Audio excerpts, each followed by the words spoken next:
So you believe that Jesus of Nazareth caused devils to leave the body of a madman and go into a flock of pigs that hurled themselves down the Gadarene slopes into the sea? Do I believe that's historical? Yes. Right. That would be sorcery. It's just, hearing it now is just like, yeah, I used to say that too, you know?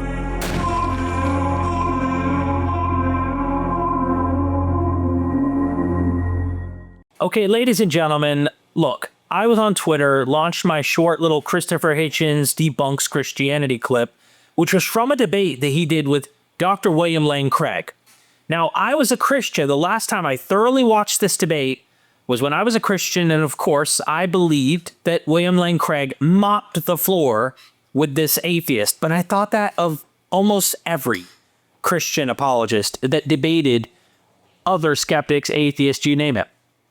Now that I am not a believer in God, I now am factoring in science. I now have done extensive deep research on Christianity, the Bible, realizing how human it all really is. It's easy for me to wear those lenses that make me see the arguments from the skeptical atheist side. However, I have been critiqued, if you will, that my perception of who won this debate is wrong. It's skewed. And there is definitely going to be a bias here now that I am persuaded that Christianity is false, that I do not believe it to be true. That doesn't mean there aren't things you could find about it that you like, they're good, morals, whatever. But you can do that with any religion if you sincerely are looking for it. So I want to go back through this debate, review it, and I want you to do it along with me. And I'm going to make a few comments. I'm trying not to go on and on and on, but I'll make a few comments along the way. And I'll tell you at the end of the day who won the debate. And what that means to me in this review will be who rhetorically did better, who had better arguments, whose arguments were good arguments. Because one of the problems of my bias is William Lane Craig could sound good, but are the arguments he's actually making really valid, good arguments? And that's one of the questions we'll have as we continue. Now, let us begin. Here we go. It is a little bit warm in here. Our guest, by virtue of this crowd, it is obvious, need no introduction. I am not going to waste time then on elaborate introductions. I just wish to thank them both for being willing to participate in this most important of conversations. It is the best of times. It is the best of times for those who like to argue about God in the public square, largely because of the rise of new atheists such as Mr. Hitchens, Richard Dawkins, my friend William Lobdell, and others who have once again put to the center of the public stage the question of whether or not God does exist and whether or not Jesus Christ is his son. And it is up to people like William Lane Craig, prolific author, much beloved professor here, to enter into that conversation in a way that is both persuasive and winsome. And so without further ado, allow me to welcome up Vanity Fair columnist, prolific author, my friend, and champion of freedom, Christopher Hitchens. Real quick, Christopher Hitchens, William Lane Craig, is there a God? Does God exist? But whether or not Jesus is his son, there is a ton. I mean, just to get to deism, right? Let alone theism, let alone Christianity. So if you're not like factoring in that level of how much needs to be argued, then once we get to the end, we'll see. We'll see how it does.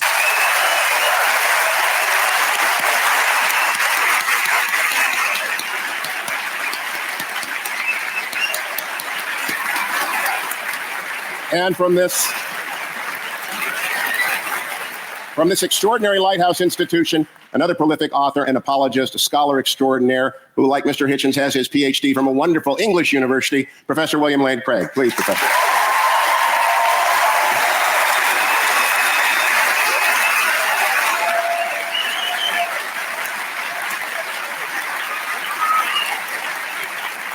It's a very structured debate according to classical lines until the questions at the end. We begin with an opening argument, 20 minutes to Professor Craig. Professor?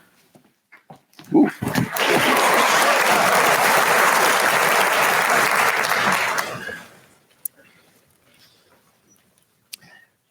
Good evening. I am very excited to be participating in this debate tonight. Jan and I used to sit in those very bleachers right over there watching our son John run up and down this court as a forward on the Biola Eagles. And so I feel like I'm playing on the home court tonight. And I want to commend Mr. Hitchens for his willingness to come into this den of lambs and to defend his views tonight. On the other hand, if I know Biola students, I suspect that a good many of you, when you came in tonight, said to yourself, I'm going to check my own views at the door, and I'm going to assess the arguments as objectively as possible. I welcome that challenge. You see, the question of God's existence is of interest not only to religion, but also to philosophy. Now, Mr. Hitchens has made it clear that he despises and disdains religion, but presumably he is not so contemptuous of philosophy. Therefore, as a professional philosopher, I'm going to approach tonight's question philosophically, from the standpoint of reason and argument. I'm convinced that there are better arguments for theism than for atheism. So in tonight's debate, I'm going to defend two basic contentions. First, that there's no good argument that atheism is true. And secondly, that there are good arguments that theism is true. Now, notice carefully the circumscribed limits of those contentions. We're not here tonight to debate the social impact of religion or Old Testament ethics or biblical inerrancy. All interesting and important topics, no doubt, but not the subject of tonight's debate, which is the existence of God. Consider then my first contention, that there's no good argument that atheism is true. Atheists have tried for centuries to disprove the existence of God, but no one's ever been able to come up with a successful argument. So rather than attack straw men at this point, I'll just wait to hear Mr. Hitchens present his arguments against God's existence, and then I'll respond to them in my next speech. In the meantime, let's turn to my second main contention, that there are good arguments that theism is true. On your program insert, I outline some of those arguments. Number one, the cosmological argument. The question of why anything at all exists is the most profound question of philosophy. The philosopher Derek Parfit says, no question is more sublime than why there is a universe, why there is anything, rather than nothing. Typically, atheists have answered this question by saying that the universe is just eternal and uncaused. But there are good reasons, both philosophically and scientifically, to think that the universe began to exist. Philosophically, the idea of an infinite past seems absurd. Just think about it. If the universe never began to exist, that means that the number of past events in the history of the universe is infinite. But mathematicians recognize that the existence of an actually infinite number of things leads to self-contradictions. So I've actually heard philosophers who've taken this part. I am no philosopher. That totally disagree with this argument that Will and Craig is bringing up. But there's other things he's already said that I'm like, problem of evil. There's other things that can come up as strong evidences for atheism. But we'll see what Christopher Hitchens brings up. For example, what is infinity minus infinity? Well, mathematically, you get self-contradictory answers. This shows that infinity is just an idea in your mind, not something that exists in reality.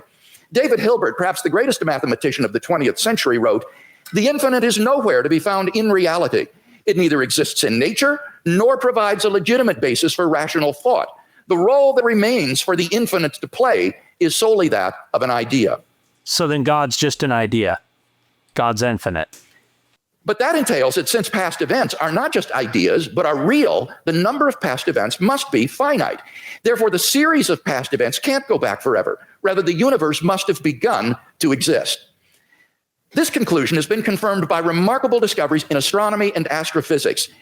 In one of the most startling developments of modern science, we now have pretty strong evidence that the universe is not eternal in the past, but had an absolute beginning about 13 billion years ago in a cataclysmic event known as the Big Bang. What makes the Big Bang so startling is that it represents the origin of the universe from literally nothing. For all matter and energy, even physical space and time themselves, came into being at the Big Bang. As the physicist, I would love to go to Sean Carroll next and review his about this argument, just to see, is Craig correct in everything he's saying here about physics and such, and the origins of the universe? P.C.W. Davies explains, the coming into being of the universe, as discussed in modern science, is not just a matter of imposing some sort of organization upon a previous incoherent state, but literally the coming into being of all physical things from nothing. Now, this puts the atheist in a very awkward position. As Anthony Kenny of Oxford University urges, a proponent of the Big Bang Theory, at least if he is an atheist, must believe that the universe came from nothing and by nothing. But surely that doesn't make sense. Out of nothing, nothing comes. So why does the universe exist instead of just nothing? Yeah, I've never met actual atheists that think absolutely nothing made the universe. Did it come from? There must have been a cause which brought the universe into being.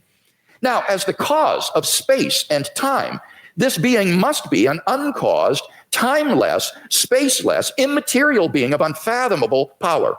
Moreover, it must be personal as well. Why? Because the cause must be beyond space and time. Therefore, it cannot be physical or material. Now, there are only two kinds of things that fit that description. Either an abstract object like numbers, or else a personal mind. But abstract objects can't cause anything. Therefore, it follows that the cause of the universe is a transcendent, intelligent mind. Thus, the cosmological argument gives us a personal creator of the universe. 2, the teleological argument. In recent decades, scientists have been stunned by the discovery that the initial conditions of the Big Bang were fine-tuned for the existence of intelligent life with a precision and delicacy that literally defy human comprehension. This fine-tuning is of two sorts. First, when the laws of nature are expressed as mathematical equations, you find appearing in them certain constants, like the gravitational constant. These constants are not determined by the laws of nature. The laws of nature are consistent with a wide range of values for these constants. Second, in addition to these constants, there are certain arbitrary quantities put in as initial conditions on which the laws of nature operate. For example, the amount of entropy or the balance between matter and antimatter in the universe. Now, all of these constants and quantities fall into an extraordinarily narrow range of life-permitting values. Were these constants or quantities to be altered by less than a hair's breadth, the balance would be destroyed and life would not exist. To give just one example, the atomic weak force, if it were altered by as little as 1 part out of 10 to the 100th power, would not have permitted a life-permitting universe. Now, there are 3 possible explanations of this remarkable fine-tuning: physical necessity, chance, or design. Now, it can't be due to physical necessity because the constants and quantities are independent of the laws of nature. In fact, string theory predicts that there are around 10 to the 500th power different possible universes consistent with nature's laws. So could the fine-tuning be due to chance? Well, the problem with this alternative is that the odds against the fine-tunings occurring by accident are so incomprehensibly great that they cannot be reasonably faced. The probability that all the constants and quantities would fall by chance alone into the infinitesimal life-permitting range is vanishingly small. We now know that life-prohibiting universes are vastly more probable than any life-permitting universe. So if the universe were the product of chance, the odds are overwhelming that it would be life-prohibiting. In order to rescue the alternative of chance, its proponents have therefore been forced to resort to a radical metaphysical hypothesis, namely that there exists an infinite number of randomly ordered, undetectable universes composing a sort of world ensemble or multiverse of which our universe is but a part. Somewhere in this infinite world ensemble, finely tuned universes will appear by chance alone, and we happen to be one such world. Now, wholly apart from the fact that there's no independent evidence that such a world ensemble even exists, the hypothesis faces a devastating objection. Namely, if our universe is just a random member of an infinite world ensemble, then it is overwhelmingly more probable that we should be observing a much different universe than what we in fact observe. Roger Penrose has calculated that it is inconceivably more probable that our solar system should suddenly form through a random collision of particles than that a finely tuned universe should exist. Penrose calls it utter chicken feed by comparison. So, if our universe were just a random member of a world ensemble, it is inconceivably more probable that we should be observing an orderly region no larger than our solar system. Observable universes like those are simply much more plenteous. Oh gosh, if I had time to really break down and get into all these details and actually speak to expert scientists, if you will, on these areas, Lawrence Krauss, I have his number, others that I could talk to about this and they could defer me to the scientists, that'd be something worth doing. I know that others have put together some stuff like this, like Phil Halper has done videos that tackle a lot of this stuff. But this, the design argument is, it's like, okay, he's sounding really good and he's making a very strong case based on how he's making the sound, but a lot of the stuff would need to be really questioned. And you need to really question what he's arguing here and go look into it yourself. In the world ensemble than finely tuned worlds like ours, and therefore ought to be observed by us. Since we do not have such observations, That fact strongly disconfirms the multiverse hypothesis. On atheism, at least, then, it is highly probable that there is no world ensemble. The fine-tuning of the universe is therefore plausibly due neither to physical necessity nor to chance. It therefore follows logically that the best explanation is design. Thus, the teleological argument gives us an intelligent designer of the cosmos. 3, the moral argument. If God does not exist, then objective moral values do not exist. By objective moral values, I mean moral values which are valid and binding, whether we believe in them or not. Many theists and atheists agree that if God does not exist, then moral values are not objective in this way. Michael Roos, a noted philosopher of science, explains, the position of the modern evolutionist is that morality is a biological adaptation, no less than our hands and feet and teeth. Considered as a rationally justifiable set of claims about an objective something, ethics is illusory. I appreciate that when somebody says, love thy neighbor as thyself, they think they are referring above and beyond themselves.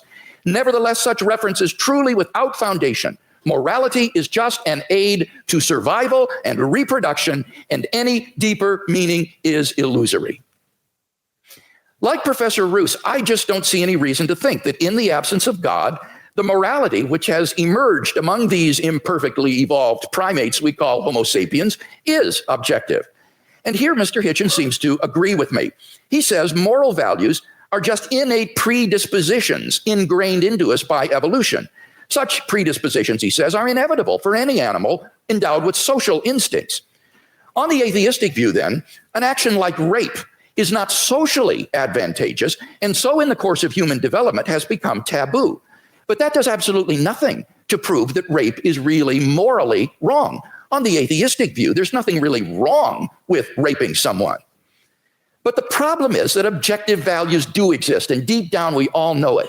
In moral experience, we apprehend a realm of objective moral goods and evils. Actions like rape, cruelty, and child abuse aren't just socially unacceptable behavior, they're moral abominations. Some things, at least, are really wrong. Similarly, love, equality, and self-sacrifice are really good. But then it follows logically and necessarily that God exists. I wonder if Craig was living in ancient Carthage, and the humans at the time were sacrificing their infants to the deities, or in Tyre, or wherever it may be that you're doing this. It's just inherently morally right what they're doing to give to the god. And again, would he go, yeah, you know what, actually, based on the revelation that we currently have and the deep intuitive moral compass we carry and the God that we believe in, that we're sacrificing to, this is the right thing to do. Like, it's just terrible to me. Number 4, the resurrection of Jesus. The historical person, Jesus of Nazareth, was a remarkable individual. Historians have reached something of a consensus that the historical Jesus came on the scene with an unprecedented sense of divine authority, the authority to stand and speak in God's place. He claimed that in himself the kingdom of God had come. And as visible demonstrations of this fact, he carried out a ministry of miracle working and exorcisms. But the supreme confirmation of his claim was his resurrection from the dead. If Jesus did rise from the dead, then it would seem that we have a divine miracle on our hands and thus evidence for the existence of God. Now, most people probably think that the resurrection of Jesus is something you just believe in by faith or not. But there are actually 3 established facts recognized by the majority of New Testament historians today, which I believe are best explained by the resurrection of Jesus. Fact number 1. On the Sunday after his crucifixion, Jesus' tomb was discovered empty by a group of his women followers. According to Jakob Kramer, an Austrian specialist, by far most scholars hold firmly to the reliability of the biblical statements about the empty tomb.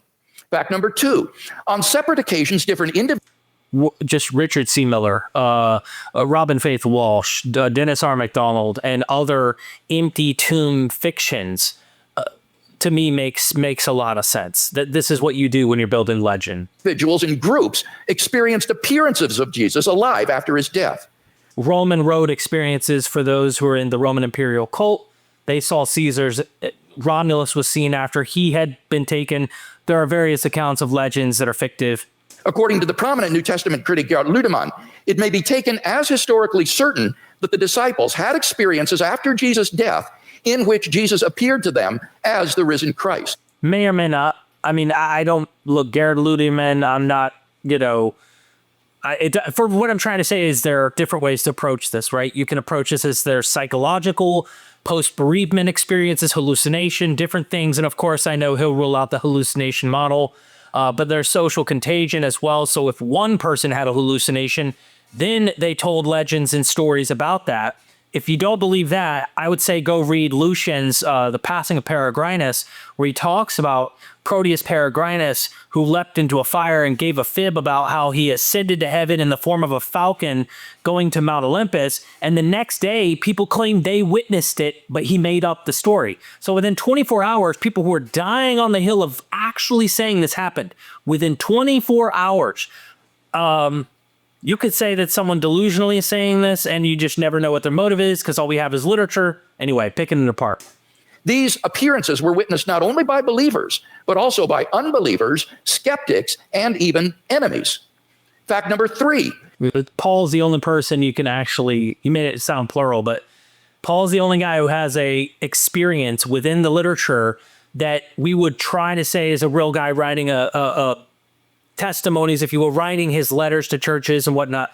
But he probably would look at the Gospels and internally say, oh, we had this, we had that, all of these different enemies within the text that supposedly have changed their minds or saw the Lord or believe afterwards, etc. The original disciples suddenly came to believe in the resurrection of Jesus, despite having every predisposition to the contrary. Jews had no belief in a dying, much less rising Messiah. And Jewish There's actually some scholarship that is trying to point this out. Off the top of my head, I don't have that. But they are saying suffering and potentially even dying Messiah may have been something that was already coming on the scene, especially with Maccabees and the suffering servant motifs. So there may be Jewish antecedent prior to the Gospels for these kind of ideas to develop. beliefs about the afterlife prohibited anyone's rising from the dead before the resurrection at the end of the world. Nevertheless, the original disciples came to believe so strongly. By the way, he's like completely leaving out any Greco-Roman parallels to this. That God had raised Jesus from the dead, that they were willing to die for the truth of that belief. N.T. Wright, an eminent New Testament scholar, concludes, that is why, as a historian, I cannot explain the rise of early Christianity unless Jesus rose again, leaving an empty tomb behind him. Attempts to explain away these 3 great facts, like the disciples stole the body or Jesus wasn't really dead, have been universally rejected by contemporary scholarship. The simple fact is that there just is no plausible naturalistic explanation of these facts. And therefore, it seems to me the Christian is amply justified in believing that Jesus rose from the dead and was who he claimed to be. But that entails that God exists. Finally, number 5, the immediate experience of God. This isn't really an argument for God's existence. Rather, it's the claim that you can know that God exists wholly apart from arguments, simply by immediately experiencing him. Philosophers call beliefs like this properly basic beliefs. They aren't based on other beliefs. Rather, they're part of the foundation of a person's system of beliefs. Other properly basic beliefs include the belief in the reality of the external world, the belief in the existence of the past and the presence of other minds like your own. When you think about it, none of these beliefs can be proved. But although these sorts of beliefs are basic for us, that doesn't mean they're arbitrary. Rather, they're grounded in the sense that they're formed in the context of certain experiences. In the experiential context of seeing and hearing and feeling things, I naturally form the belief in a world of physical objects. And thus, my beliefs are not arbitrary, but appropriately grounded in experience. They're not merely basic, but properly basic. In the same way, belief in God is, for those who know him, a properly basic belief grounded in our experience of God. Now, if this is right, there's a danger that arguments for God's existence could actually distract your attention from God himself. If you're sincerely seeking God, then God will make his existence evident to you. We mustn't so concentrate on the external arguments that we fail to hear the inner voice of God speaking to our own hearts. For those who listen, God becomes an immediate reality in their lives. So, in conclusion, then, we've seen 5 good arguments to think that God exists. If Mr. Hitchens wants us to believe instead that God does not exist, then he must first tear down all 5 of the arguments that I presented, and then in their place erect a case of his own to prove that God does not exist. Unless and until he does that, I think that theism is the more plausible worldview. Yeah, there's so much to unravel here. But again, performance-wise, that was a stand-up performance.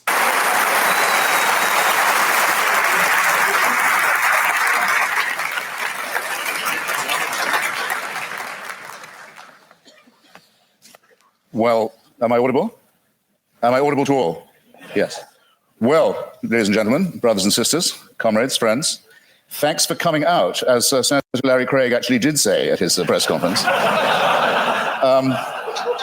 Thank you, Mr. Hewitt and Dr. Craig, for being among the very many Christians who have so generously and hospitably and warmly taken me up on the challenge I issued when I started my little book tour and welcomed me to your places to have this most important of all discussions. I can't express my gratitude enough.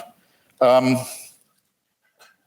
thanks to the very nice young ladies who I ran into at the Elephant Bar this afternoon, where I hadn't expected a posse of Biola students to be on staff, but where I thought, God, they're everywhere now. Now, what I have discovered in voyaging around this country and others in this debate, and just debating with Hindus, with Muslims, with the Jews, with Christians of all stripes, is that the arguments are all essentially the same for belief in the supernatural, for belief in faith, for belief in God, but that there are very interesting and noteworthy discrepancies between them. And one that I want to call attention to at the beginning of this evening is between those like my friend Doug Wilson, with whom I've now done a book of argument about Christian apologetics, who would call himself a presuppositionalist. In other words, for whom really it's only necessary to discover the workings of God's will in the cosmos and to assume that the truth of Christianity is already proven, and what are called, and they include Dr. Craig with great honor and respect in this, the evidentialists. Now, I want to begin by saying that this distinction strikes me first as a very charming distinction, and second as false, or perhaps as a distinction without a difference. Well, why do I say charming? Because I think it's rather sweet that people of faith also think they ought to have some evidence, and I think it's progress of a kind. After all, if we had been having this debate in the mid-19th century, Professor Craig or his equivalent would have known little or probably nothing about the laws of physics and biology, maybe even less than I know now, which is to say quite a lot in its way. And they would have grounded themselves, or he would have grounded himself, on faith, on scripture, on revelation, on the prospect of salvation, on the means of grace and the hope of glory, and perhaps on Paley's natural theology. Paley, who had the same rooms, or had the same rooms later occupied by Charles Darwin in Cambridge, with its watchmaker theory of design that I know I don't have to expound to you, but which briefly suggests that if an Aborigine is walking along a beach and finds a gold watch ticking, he knows not what it's for, or where it came from, or who made it, but he knows it's not a rock, he knows it's not a vegetable, he knows it must have had a designer. The Paley analogy held for most Christians for many years because they were willing to make the assumption that we were mechanisms and that therefore there must be a watchmaker. By the way, real comment here, he is generally addressing the overall kind of Christian positions from evidentialist to presuppositionalist, and building up his point here, I'm looking forward to seeing what kind of critiques he's presenting against God. Does God exist? He knows his opponent's Christian, so he's approaching it from that angle, even though he says he's debated Hindus and Muslims and others in that week. So we'll be paying attention, because the critique I had from others was Christopher did a terrible job, did not even really do anything, brought nothing to the debate, really one or two little drops and that's it. And he failed in this debate altogether. So I'll be looking forward to that and paying attention to stuff that I didn't notice as a Christian, as someone who's a skeptic now, and considering what he's saying. Overall, we'll weigh it at the end how well his performance was. But now that it's been, here's where the presuppositionalist versus evidentialist dichotomy begins to kick in. Now it's been rather painstakingly and elaborately demonstrated to the satisfaction of most people, I don't want to just use arguments from authority, but it's not very much contested anymore, that we are not designed as creatures, but that we evolved by a rather laborious combination of random mutation and natural selection into the species that we are today. It is, of course, open to the faithful to say that all this was, now that they come to know it, now that it becomes available to everybody, now that they think about it, and now that they've stopped opposing it or trying to ban it, then they can say, actually, on second thought, the evolution was all part of the design. That's Craig. William Lane Craig does. So when New Edited shows up, the Christians find ways, when they're going to accommodate it and accept it, if they're not fighting tooth and nail to resist the common, obvious scientific evidence, if they're not fighting against it, then they swallow the pill, but they do so to try and make it work for their hypothesis. Well, as you will recognize, ladies and gentlemen, there are some arguments I can't be expected to refute or rebut because there's no way around that argument. I mean, if everything, including evolution, which isn't a design, is nonetheless part of a divine design, then all the advantage goes to the person who's willing to believe that. That is an interesting point. It's just what's more probable. When you're looking at species die off and the crazy stuff that happens within evolution, would you honestly say that a personal loving creator, especially Craig's, is behind that? Cannot be disproved. But it does seem to me a very poor, very weak argument, because the test of a good argument is that it is falsifiable, not that it's unfalsifiable. So this tactic or this style of argument, which we've had some evidence of this evening, I would rebaptize, or might I dare say, I would rechristen it as retrospective evidentialism. In other words, everything can, in due time, if you have enough faith, be made to fit. And you too are all quite free to believe that a sentient creator deliberately, consciously put himself or herself or itself to the trouble of going through huge epochs of birth and death of species over eons of time, in which 99%, in the course of which, at least 99.9% of all species, all life forms ever to have appeared on Earth have become extinct, as we nearly did as a species ourselves. I invite you to look up the very alarming and beautiful and brilliant account by the National Geographic's coordinator of the Genome Project. By the way, you should send in your little sample from the inside of your cheek and have your African ancestry traced. By the way, just so we're on the same page, that argument never hit me when I was a Christian. Didn't matter. But when you actually think about this as someone who's taking in what evolution even means, this is a jab. This is a serious jab about a personal, loving, theistic deity. This becomes problematic, especially when you think God is somehow active and personal. What has he been doing for all these epochs, and why all the death? Why is life this way? There's so many problem of evil kind of arguments you could bring in. Absolutely fascinating to follow the mitochondrial DNA that we all have in common and that we have in common with other species, other primates, and other life forms, and find out where in Africa you came from. But there came a time, probably about 180,000 years ago, when, due to a terrible climatic event, probably in Indonesia, an appalling global warming crisis occurred. And the estimate is that the number of humans in Africa went down to between 40 and 30,000. This close, think about fine-tuning, this close to joining every other species that had gone extinct. And that's our Exodus story, is that somehow we don't know how, because it's not written in any scripture, it's not told in any book, it's not part of any superstitious narrative, but somehow the escape from Africa to cooler latitudes was made. But that's how close it was. You have to be able to imagine that all this mass extinction and death and randomness is the will of a being. You're absolutely free to believe that if you wish. Or you could go with deism, which it gave no crap about, but I think this is a problem for Craig's theism, his personal deity theism. And all of this should happen so that one very imperfect race of evolved primates should have the opportunity to become Christians or to turn up at this gym tonight. That all of that was done with us in view. It's a curious kind of solipsism. It's a curious kind of self-centeredness. I was always brought up to believe that Christians were modest and humble and comported themselves with due humility. And there's a certain arrogance to this assumption that all of this extraordinary development was all about us. And we were the intended and designed result, and everything else was in the discard. The tremendous wastefulness of it, the tremendous cruelty of it, the tremendous caprice of it, the tremendous tinkering and incompetence of it. Never mind, at least we're here, and we can be people of faith. It doesn't work for me, I have to simply say that, and I think there may be questions of psychology involved in this as well. Believe it if you can. I can't stop you. Believe it if you like. You're welcome. It's obviously impossible, as I said before, to disprove, and it equally obviously helps you to believe it if, as we all are, you're in the happy position of knowing the outcome. In other words, we are here, but there's a fallacy lurking in there somewhere too. Is there not? Now, it's often said, was said tonight, and Dr. Craig said in print, that atheists think they can prove the non-existence of God. This, in fact, very slightly but crucially misrepresents what we've always said. And there's nothing new about the new atheists, it's just we're recent. There's nothing particularly new. Dr. Victor Stenger, a great scientist, has written a book called The Failed Hypothesis, which he says he thinks that science can now license the claim that there definitely is no God. But he's unique in that, and I think very bold and courageous. Here's what we argue. We argue quite simply that there's no plausible or convincing reason, certainly no evidential one, to believe that there is such an entity, and that all observable phenomena, including the cosmological one to which I'm coming, are explicable without the hypothesis. You don't need the assumption. And this objection itself, our school falls into at least two, perhaps three sections. There's no such thing, no such word, though there should be, as atheism or as being an atheist. If there was one, I would say that's what I was. I don't believe that we are here as the result of a design, or that by making the appropriate propitiations and adopting the appropriate postures and following the appropriate rituals, we can overcome death. I don't believe that, and for a priori reasons, don't.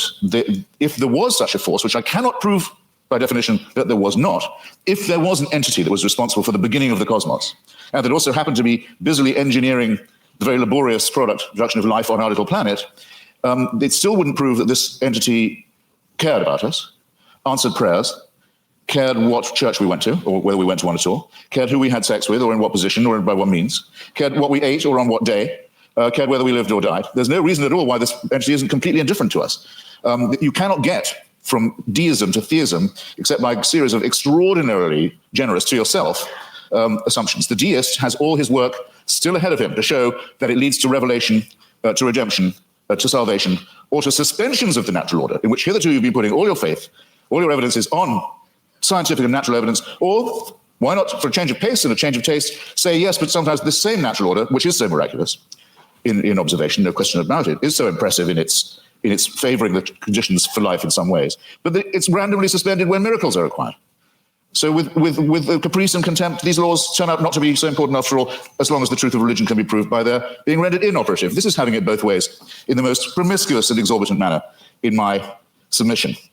Bear in mind also that these are not precisely the differences between Dr. Craig and myself, morally or intellectually equivalent claims. After all, Dr. Craig, to win this argument, has to believe and prove to a certainty. He's not just saying there might be a God, because he has to say there must be one, otherwise we couldn't be here and there couldn't be morality. It's not a contingency for him.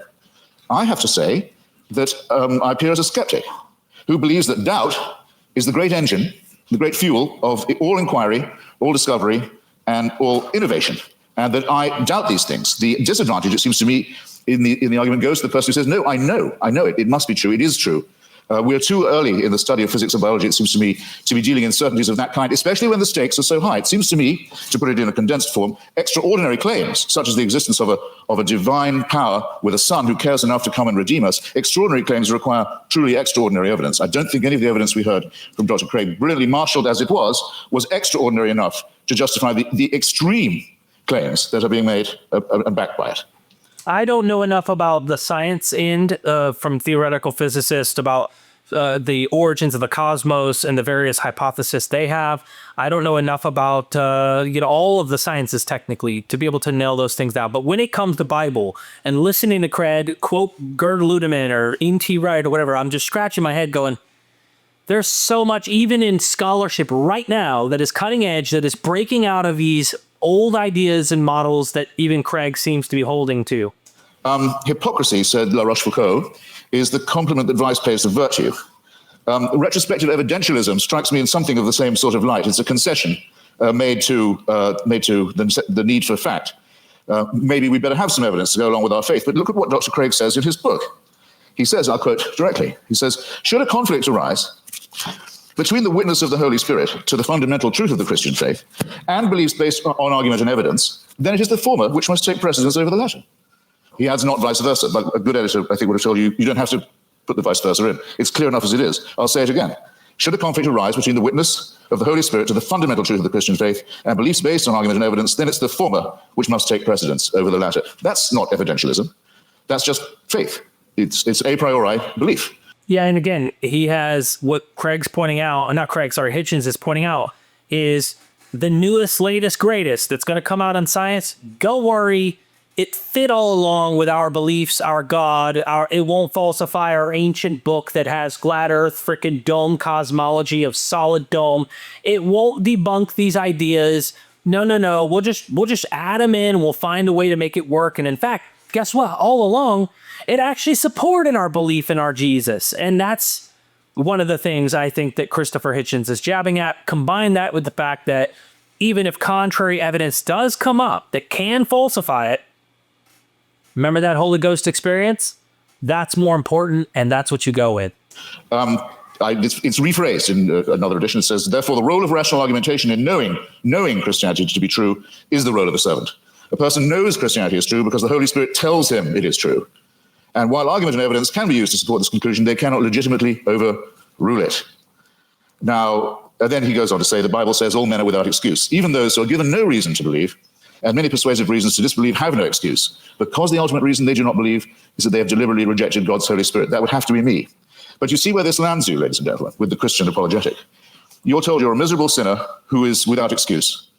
You've disappointed your God who made you, and you've been so ungrateful as to rebel. You're contemptible. You're worm-like. But you can take heart. The whole universe was designed with just you in mind. These two claims are not just mutually exclusive, but I think they're intended to compensate each other's cruelty and ultimately absurdity. In other words, evidence is an occasional convenience. Seek and ye shall find. I remember being told that in church many a time as a young lad. Seek and ye shall find. I thought it was a sinister injunction because it's all too likely to be true. We are pattern-seeking mammals and primates. If we can't get good evidence, we'll go for junk evidence. If we can't get a real theory, we'll go with a conspiracy theory. You see it all the time. Religion's great strength is that it was the first of our attempts to explain reality, to make those patterns take some kind of form.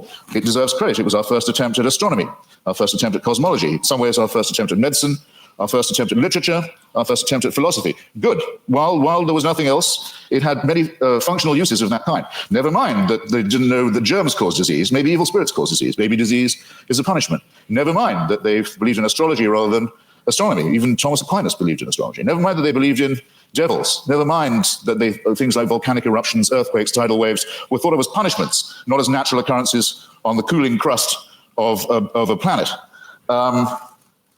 The pattern seeking has gone too far. And it's gone, I think, much too far with what was until recently thought of as Christianity's greatest failure, greatest of all failures, cosmology, the one thing Christianity knew nothing about and taught the most abject nonsense about.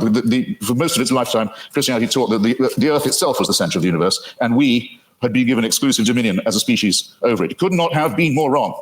How are we going to square the new cosmology, the fantastic new discoveries in physics with the old dogmas? Well, one is the idea of this fine-tuning, about which I've only left myself 3.5 minutes. I'll have to refer some of this to later in the discussion.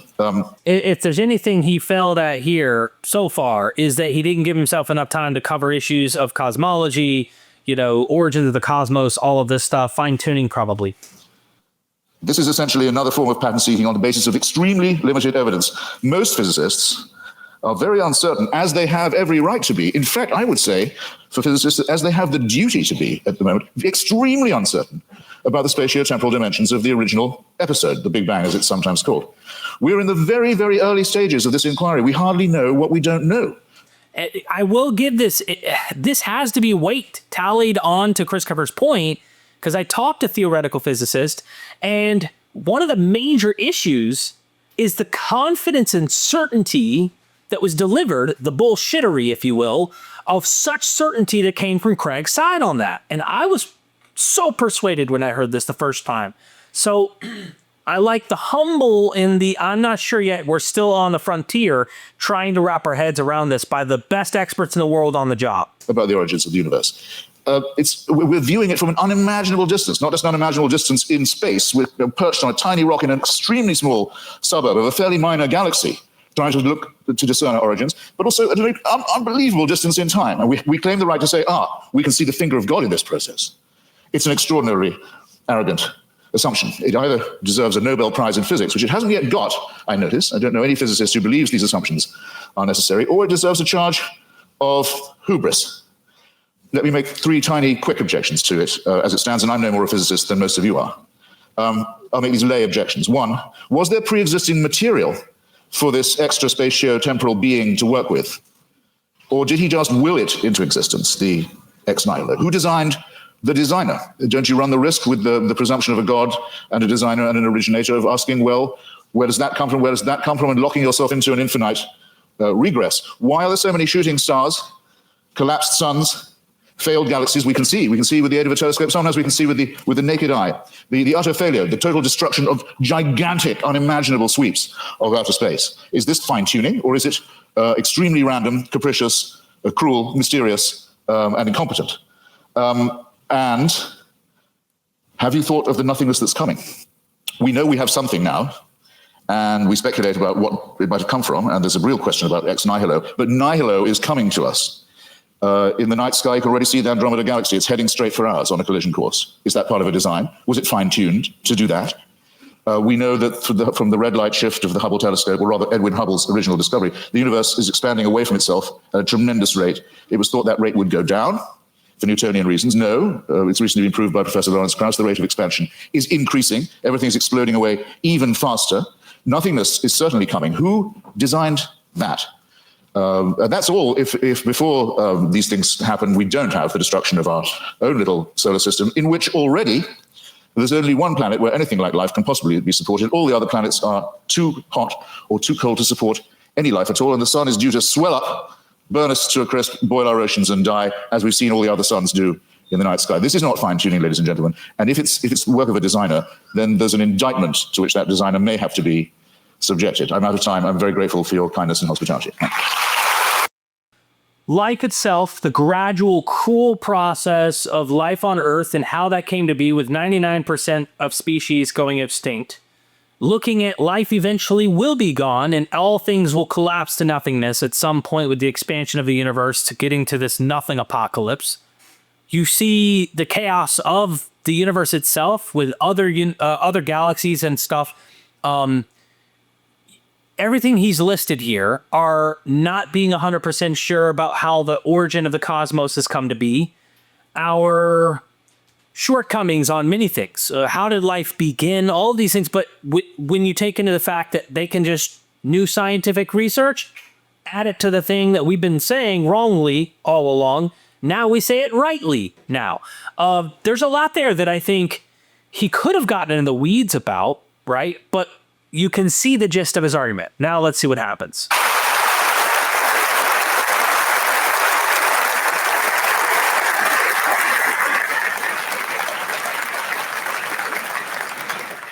Dr. Craig, in 12 minutes.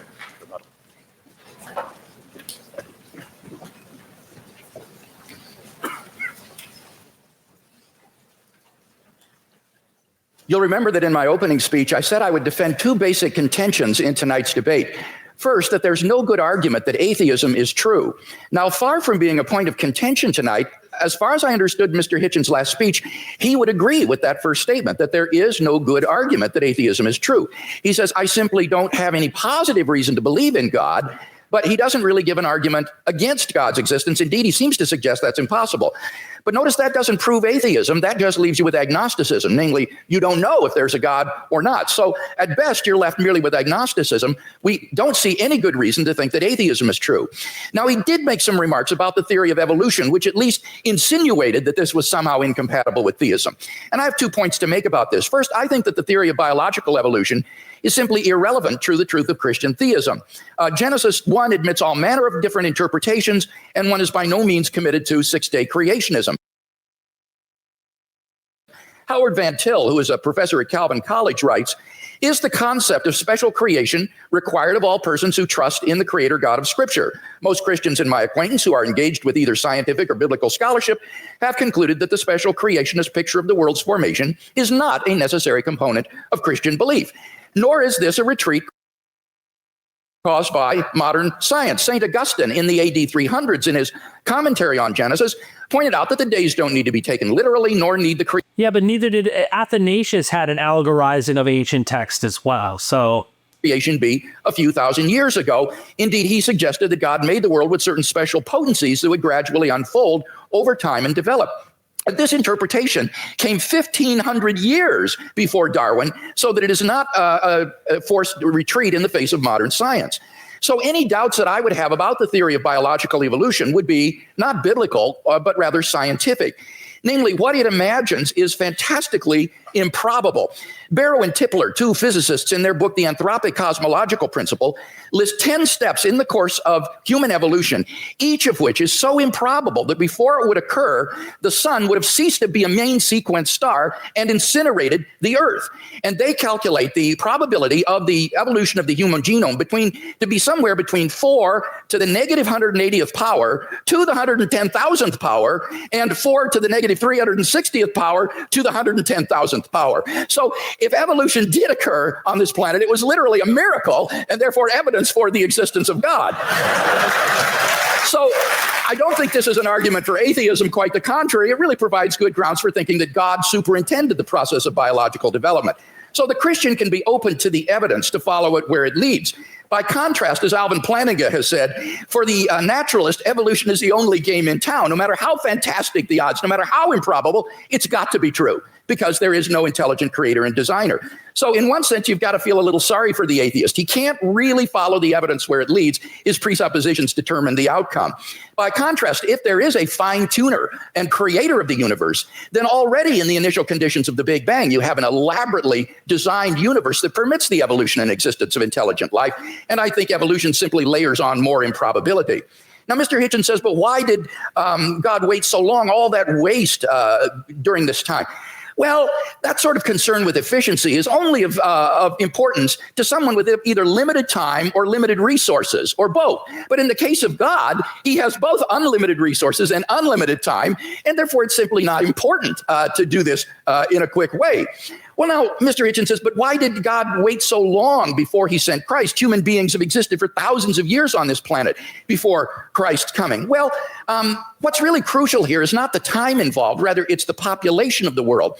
The Population Reference Bureau estimates that the number of people who have ever lived on this planet is about 105 billion people. Only 2% of them were born prior to the advent of Christ. Eric Krapes of the Survey Research Center at the University of Michigan's Institute for Social Research says, God's timing couldn't have been more perfect. Christ showed up just before the exponential explosion in the world's population.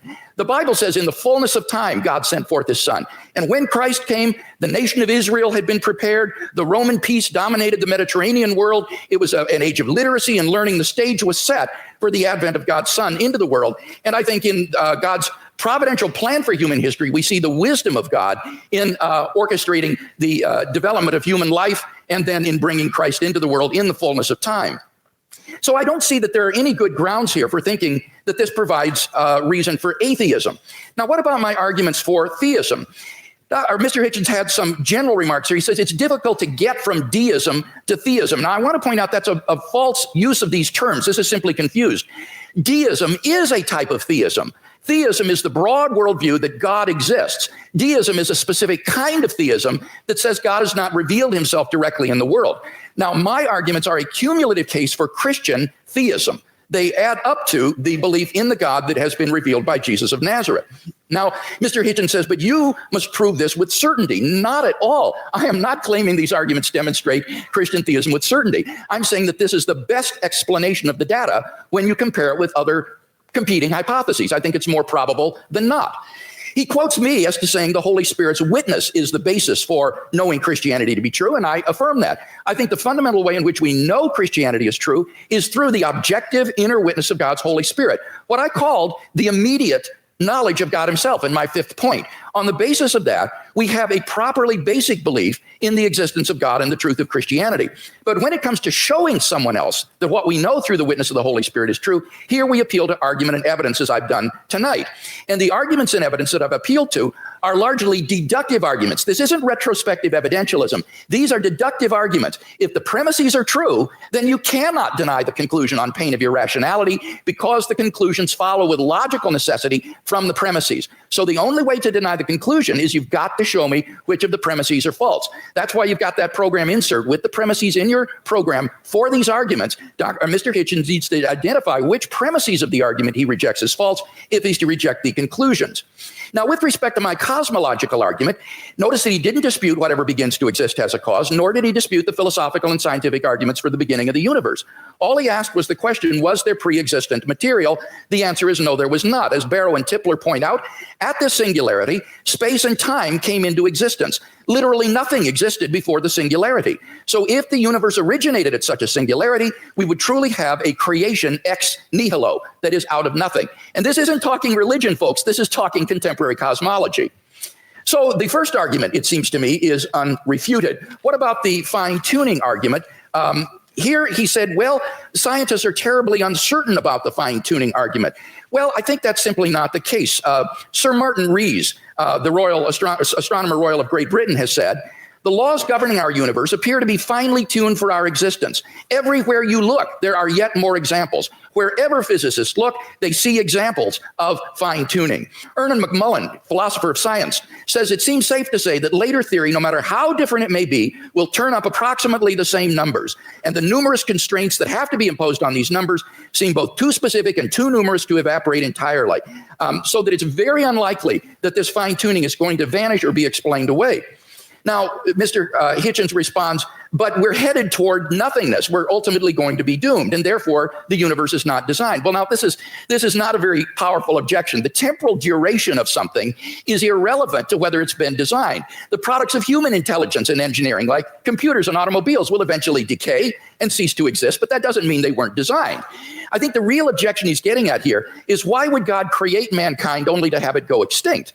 But of course, you see, on the Christian view, that's false. That is an atheistic assumption. On the Christian view, life does not end at the grave, and God has given assurance of this by raising Jesus from the dead. So the objection simply has no purchase against Christian theism. There is so much stuff that William Lane Craig has said already in this follow-up that really would need to be broken down clearly. And I don't know Christopher's going to do it in this debate. So it seems to me that the fine-tuning argument is also unrefuted. What about the moral argument? We saw that without God, there are no objective moral values. Mr. Hitchens agrees with this. And yet he himself affirms over and over again moral statements like the moral reprobation of religious intolerance and violence in the name of religion. So he does affirm objective values, but without any basis for it. What I can offer him as a theist is a transcendent basis for the objective moral values and duties that we both want to affirm. Fourthly, the resurrection of Jesus. Again, there was no response to this. Let me simply quote N.T. Wright in his recent study of the resurrection.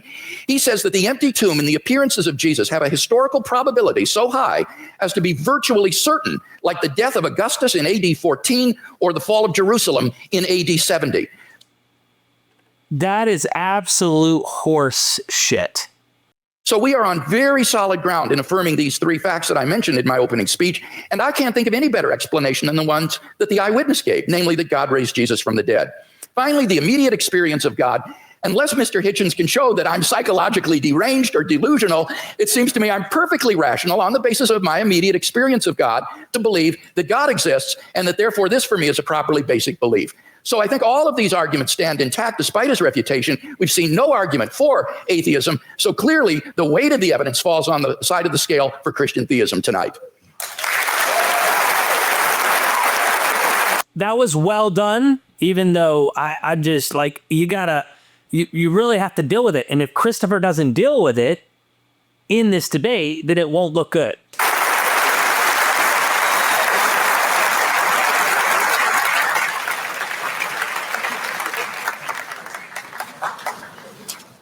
There is a terminological problem here, which may conceal more than just terminological difficulty. The proposition that atheism is true, or that is a misstatement of what I have to prove and what we believe. There's an argument among some of us as to whether we need the word at all. In other words, I don't have a special name for my unbelief in tooth fairies, say, or witches, or in Santa Claus. I just don't think that they're there.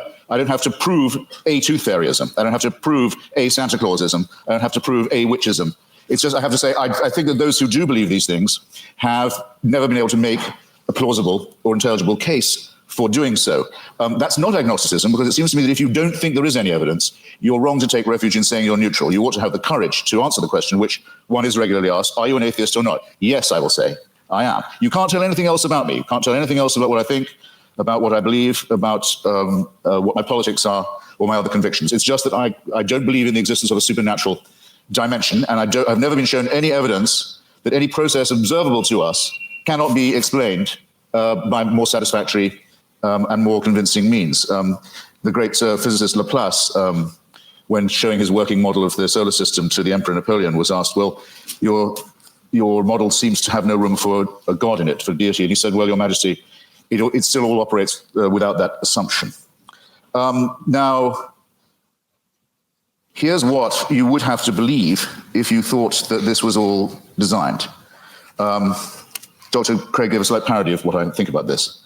It could be true, but you'd have to imagine, let's say the human species has been, Homo sapiens has been with us, some people say as long as 250,000 years, Some say 200, some say 100,000. Francis Collins and Richard Dawkins oscillate about this. It's not a very big argument. I'll just take 100,000 if you like. You have to imagine that human beings are born. Well, actually, most of them, a good number of them aren't born. They die in childbirth or don't long outlive it. They're born into a terrifying world of the unknown. Everything is a mystery to them, everything from disease to volcanic eruptions. Everything is, their life expectancy for the first, I don't know, many tens of thousands of years would be lucky to be in the 20s, probably dying agonizingly over their teeth, poorly evolved as the teeth are, and from other inheritances from being primates, such as the appendix that we don't need, such as the fact that our genitalia appear to have been designed by a committee, other shortcomings of the species, exaggerated by scarcity, by war, by famine, by competition, and so on. And for 98,000 years or so, heaven watches this with complete indifference. And then we know where your children go to school, by the way. Heaven watches this with total indifference, and then, with 2,000 years to go on the clock, thinks, actually, it's time we intervened. We can't go on like this. Why don't we have someone tortured to death in Bronze Age Palestine? That should teach them. That should give them the chance of redemption. You're free to believe that, but I think the designer who thought of doing it that way was a very cruel, capricious, random, bungling, and incompetent one. The news of this, Dr. Craig talks as if, okay, but since then, there've been more people born, so it might have been a good time in terms of population growth. Well, there are a huge number of people in the world who still haven't even heard of this idea. The news hasn't penetrated to them. By the way, there was, on average, they say, and by the way, this is later now. This debate happened decade or a long time ago.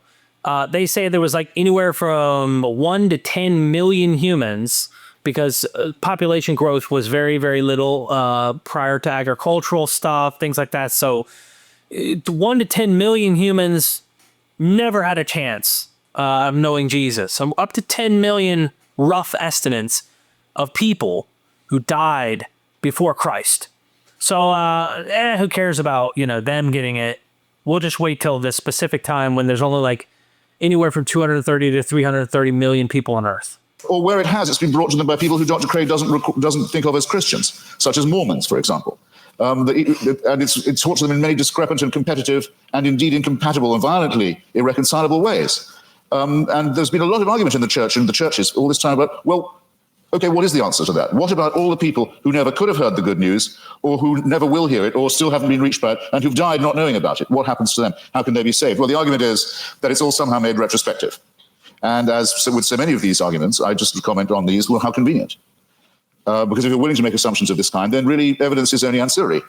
By the way, I think Craig thinks that God chose where they were born, that if they never got to hear the message, they would have rejected it anyway. So this is an assumption that Craig makes, is like, well, God put them there, and if they never got to hear the gospel, it's because he knew that if they would have heard it, they would have just rejected it anyway, so it doesn't matter. It's something like that. To what you are advancing. Now, I didn't have the chance. Oh, and just on Mr. Wright, sorry, I scrolled a note to myself. In your first round, Doctor, you said that N.T. Wright is an impressive person, says that no explanation of the success of Christianity is possible that doesn't rest on the terms of its being true. In other words, Wright says it was so successful, it must have been, and the people were so strongly motivated to believe it that it must have been true. I regard that as a very, very unsafe assumption. Or if it is a safe one, then it must surely apply to Islam and to Mormonism. I mean, these are two very, very, very fast-growing religions, have people prepared to sacrifice enormously for it, have ancestors who were absolutely determined of the truth of it at the time, and who made extraordinary conquests in its name. If you're going to grant this for one religion, it seems to me you have to be willing, not just willing, you may indeed be compelled to make this concession for all of them. And that, I think, would be not just an unsafe assumption, but for most of you here, a distinctly unwelcome one. Now, I didn't get the chance, because I out-talked myself, and I'm sorry for it, to get to the moral dimension. And I'm interested that the word objective morality is the one that Dr. Craig chooses. Usually arguments about morality are whether morality is, so to say, absolute, or whether it's relative. As to objectivity, I think it's a very good compromise word, by the way, and I'm very happy to accept it. But the problem with morality is this, in respect of religion. You can't prove that anyone behaves any better if they refer this problem upward to a supreme dictator of a celestial kind. There are two questions that I've asked in public, and I'll try them again, because I try them on every audience. They're very simple ones. First, you have to name for me, or challenges, let's say, rather than questions. You have to name for me an ethical action or an ethical statement, or moral action, moral statement made or undertaken by a believer that I couldn't undertake or say, I couldn't state or do. I haven't yet had an example pointed out of that to me. That, in other words, that a person of faith would have an advantage by being able to call upon divine sanction. Whereas if I ask you to think of a wicked act undertaken by someone in the name of God or because of their faith, you wouldn't have, or a wicked statement made, you wouldn't have that much difficulty, I think, in coming up with an example right away. The genital mutilation community, for example, is almost exclusively religious. The suicide bombing community is almost exclusively religious. There are injunctions for genocide in the Old Testament. There are injunctions and warrants for slavery and racism in the Old Testament too. There's simply no way of deriving morality and ethics from the supernatural. When we come to the question of the absolute, well, the most often cited one is the golden rule, the one that almost everyone feels they have in common. The injunction not to do to others as you wouldn't want them to do to you. This doesn't, in fact, come from the Sermon on the Mount or from Christianity, or it doesn't originate with it. It's certainly adumbrated by Rabbi Hillel, a Babylonian rabbi, and it's to be found in the Analects of Confucius too. But it has, since we're talking about objective, relative, and absolute, a crucial weakness in it, unfortunately. We'd like to be able to follow it, but it's only really as good as the person who's uttering it. In other words, if I say, I won't treat you as I don't want you to treat me, what am I to do when confronted with Charles Manson? I want him treated in a way that I wouldn't want to be treated myself. Anything else would surely be completely relativistic. So the argument isn't at all advanced by saying that I couldn't know any of this. I couldn't have any moral promptings. I couldn't decide for myself if I see a pregnant woman being kicked in the stomach, that because she's pregnant, that's obviously worse than if it was just a woman who wasn't pregnant being kicked in the stomach. This is part of my patrimony as a human being. It's part of the essential emotional solidarity that I need to have with my fellow creatures to make us realize that we are brothers and sisters, one with another. We are dependent upon each other. We have duties. We have expectations of one another. And that if we didn't have these and try and fulfill them, we couldn't have got as far as we have. We couldn't have evolved as a species. We couldn't. So technically his higher could just be the looking at the good of his social environment and people at large. You don't need it to be metaphysically in God at this point. Have ever had a society. There's never been a society found where rape and murder and perjury are not condemned. And these moral discoveries long, or absolutes if you want to call them that, long predate the arrival of anything recognizable as monotheism. It's a bit like the argument of free will. By the way, you could reverse it and say during war, though, everyone, including God from the Bible, pushes this idea, which just makes me think how human this whole thing is, that they could go and take women and, that were virgins as their own, or in some cases, women who they killed their husbands as their own, giving them 30 days to mourn. Scholars point out that 30-day window isn't just about mourning, it's about ensuring they are pregnant from the previous husband, so that when they carry on their seed, there's just all sorts of stuff. And this is in the Bible. People say, well, how do you have free will? Do you think you do have it? Well, it's a very, very difficult subject indeed. Some religions say you don't, in effect, have it. That all is determined by heaven. You're really only a plaything in a larger game. I take that to be some of the point of Calvinism. There are some schools of Islam also that say it is only as Allah wills.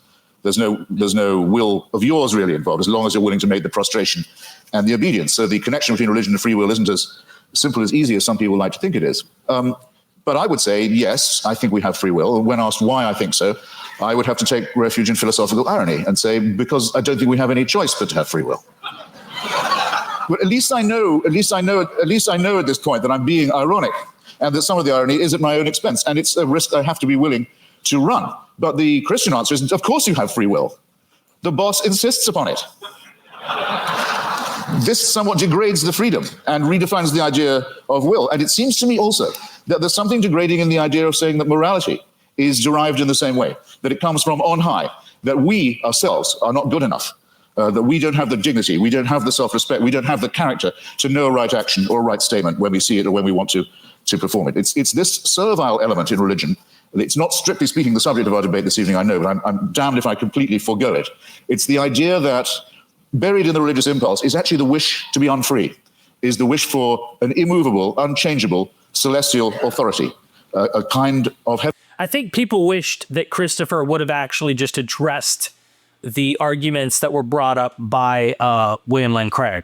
Heavenly North Korea that will take our decisions. It will take our decisions away from us and commit us only to worship and praise and thank a great leader and his son, the dear leader, forever and ever and ever. I'm so glad there's no evidence that this is true. Thank you.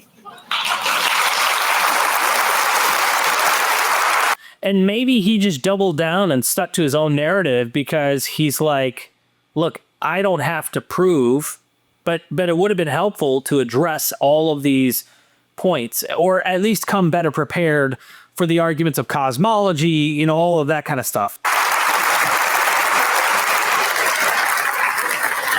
We now enter the period of cross-examination, which trial-like allows the questioner to pose and the answer only to answer and not to repeat the question or to dodge.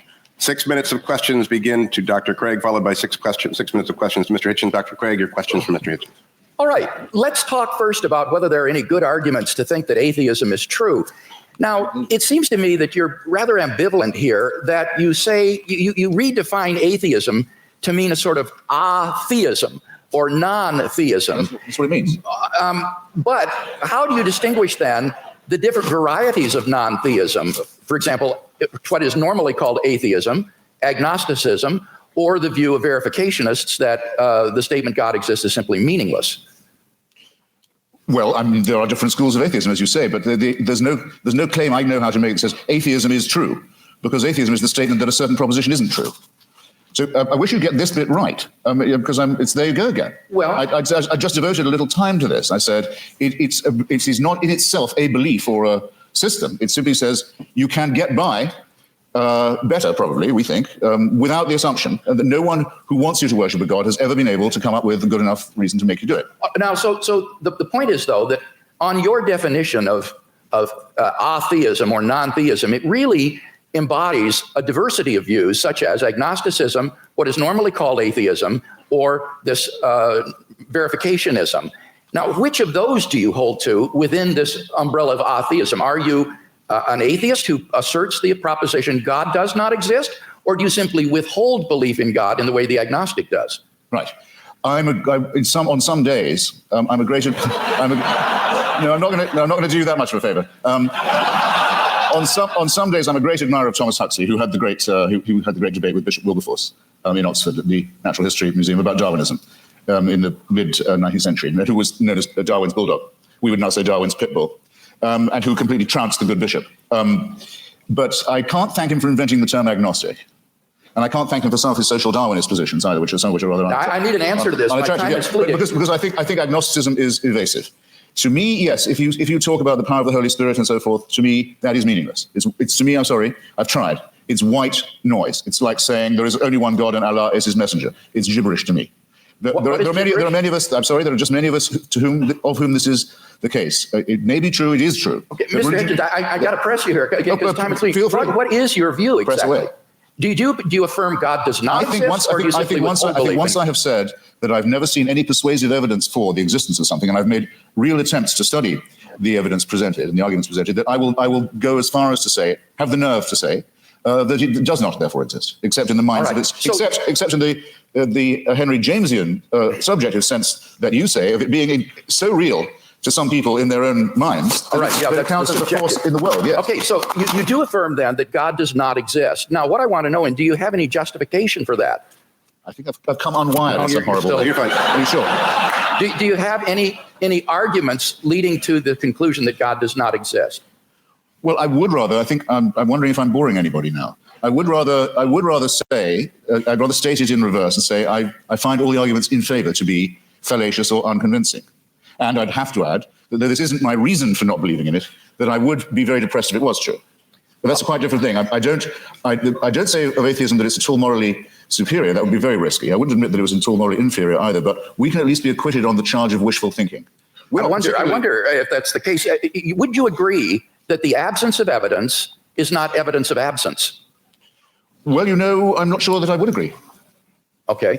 Let's turn to the moral argument and talk about that a little bit. I think you misunderstood the moral argument. Given the stakes, Doctor, given the stakes, we're not talking about unicorns or tooth fairies or leprechauns here. We're talking about an authority that would give other human beings the right to tell me what to do in the name of God.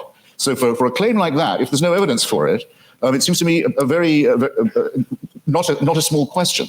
No, it's certainly not a small question. Because you're making a very, very, very large claim. Your evidence had better be absolutely magnificent, it seems to me. And it's the lack of magnificence, I think, that began to strike me first. One final question. Okay, well, let's go to the moral argument. It seems to me there that you've misunderstood the argument. in that we're looking for an objective foundation for the moral values and duties that we both, I think, want to affirm. It's not a matter of whether or not we can know what is right and wrong, or that we need God to tell us what is right and wrong. It's rather that we need to have some sort of an objective foundation for right and wrong. Wouldn't you agree on your view? It's simply the sociobiological spin-offs of the evolutionary process, and that therefore these do not provide any sort of objective foundation for moral values and duties. That could be true, yes. That could well be true. Yeah, I don't want to be too much of a reductionist, but it's entirely possible that it is purely evolutionary and functional. One wants to think that there's a bit more to one's love for the fellow creature than that. But it doesn't add one iota of weight or moral gravity to the argument to say, but that's because I don't believe in a supernatural being. It's a non sequitur. Mr. Hitchens, your questions for Dr. Craig. Well, I'd like to know first, you said that the career of Jesus of Nazareth involved a ministry of miracles and exorcisms. When you say exorcism, do you mean that you believe in devils too? What I meant there was that most historians agree that Jesus of Nazareth practiced miracle working and he practiced exorcisms. I'm not committing myself, nor are historians committing themselves to the reality of demons, but they are saying that Jesus did practice exorcism and he practiced healing. So you believe that Jesus of Nazareth caused devils to leave the body of a madman and go into a flock of pigs that hurled themselves down the Gadarene slopes into the sea? Do I believe that's historical? Yes. Right. That would be sorcery. It's just, hearing it now is just like, yeah, I used to say that too, you know? Wouldn't it though? No, it would be an illustration of Jesus' ability to command even the forces of darkness, and therefore an illustration of the sort of divine authority that he was able to command and exercise. This, as I say, is illustrative of this unprecedented sense of divine authority that Jesus of Nazareth had, that he even could command the forces of darkness and that they would obey. So whether you think he was a genuine exorcist or that he merely believed himself to be an exorcist, what is historically undeniable is that he had this radical sense of divine authority, which he expressed by miracle working and exorcisms. You know, I would apply this, by the way, I'm picking on Craig here, but I would apply this to the other Asclepius. Did he also do historical healings? We have temples where healings take place within them of Asclepius, the Epidaurus tablets in Epidaurian temple. You know, it's amazing to throw the word history around. If that's the case, you should be able to apply that then to these other accounts. Right. And you believe he was born of a virgin? Yes, I believe that as a Christian. I couldn't claim to prove that historically. That's not part of my case tonight.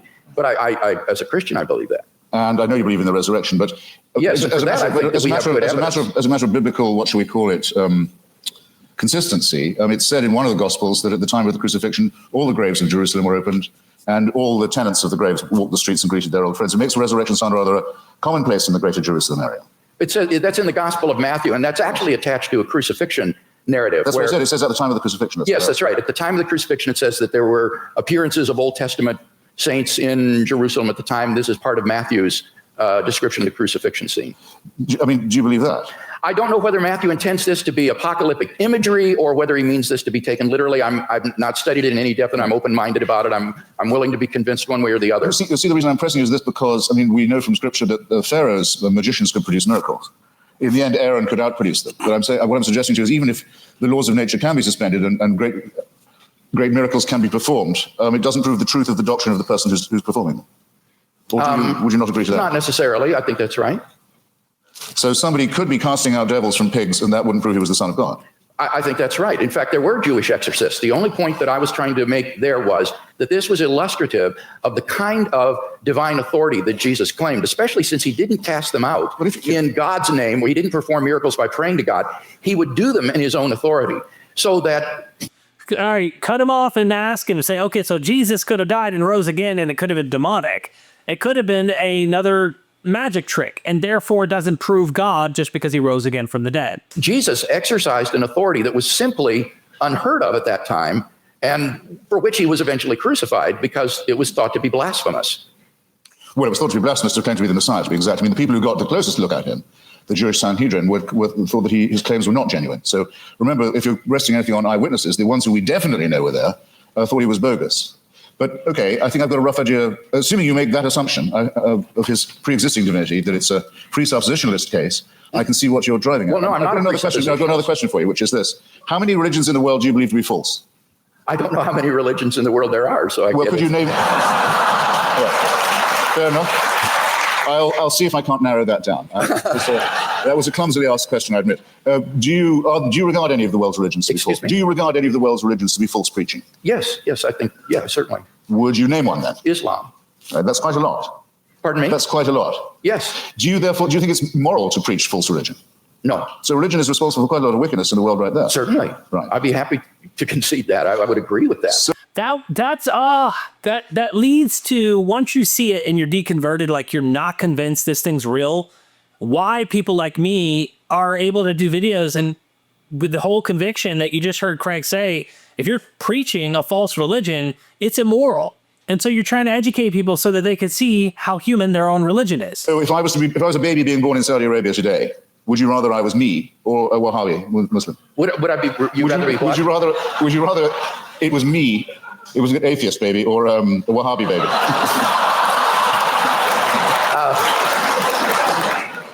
I don't have any preference as to whether you would. As bad as that. Okay. Are there any?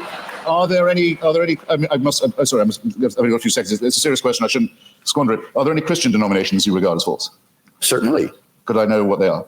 I'm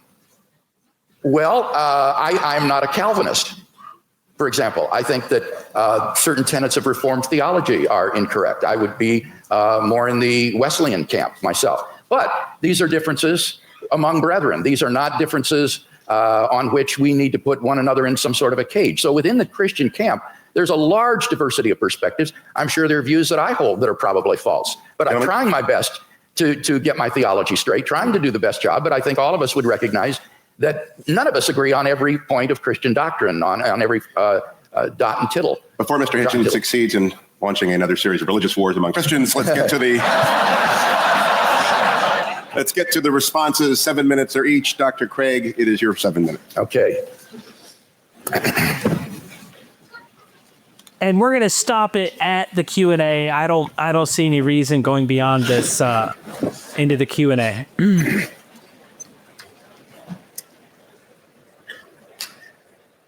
Well, I think it's very evident that in tonight's debate, we've not heard any good reasons to think that what is normally called atheism is true. That is to say, the belief that God does not exist.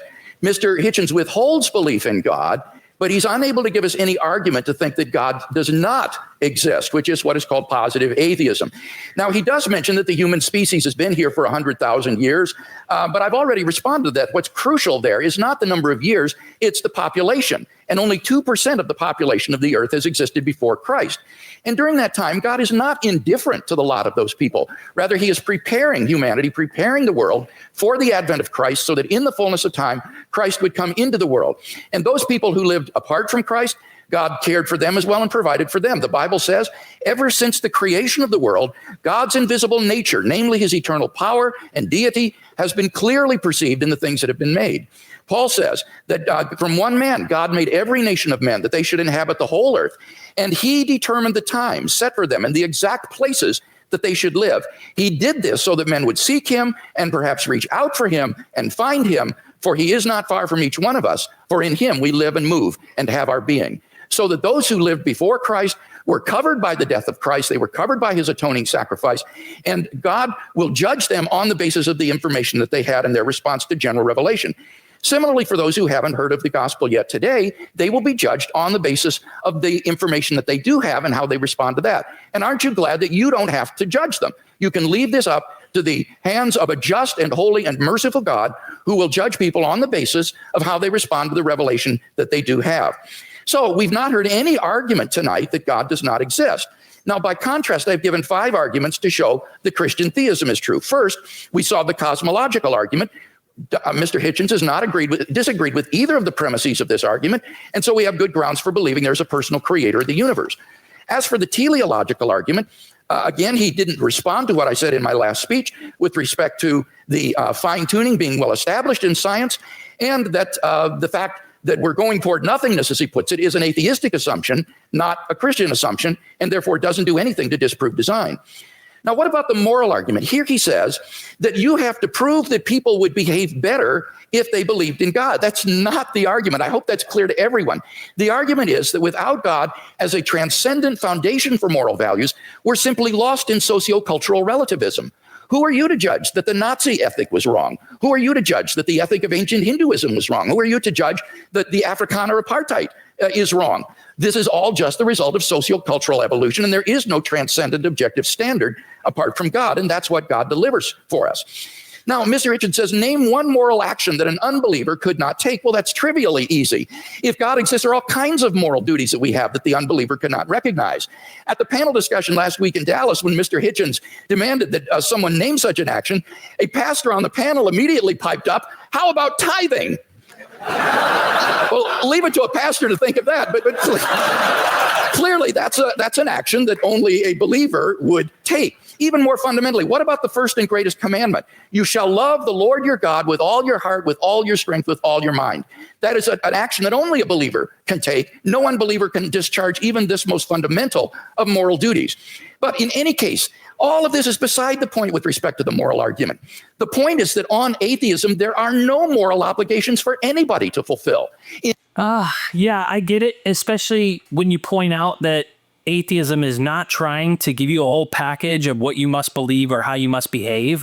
But I think when you do approach from an evolutionary standpoint and you learn more about the science, I get that much more needs to be addressed here in explaining where ethics and morality and how that is, how you would explain that without needing to have my daddy said so, my metaphysical daddy, and he's the one, and without that standard, then we're all just chaos and have no standards at all. And that's why I need to really read and study what Sam Harris is trying to put forward. He seems like he's trying to come up with concrete scientific base for ethics and morality, yet it leaves open to subjectivity based upon the species because someone might actually have differences of taste, differences of this and that are not foundational, if that makes sense. In nature, whatever is right, and Mr. Hitchens is unable to provide any sort of objective foundation for moral values. Massimo Pigliucci is a philosopher of biology. This is what he has to say. He says on atheism, there is no such thing as objective morality. Morality in human cultures has evolved, and what is moral for you might not be moral for the guy next door, and certainly is not moral for the guy across the ocean. And what makes you think that your personal morality is the one and everybody else is wrong? What we call homicide or rape, he said, is very, very common among different kinds of animals. Lions, for example, commit infanticide on a regular basis.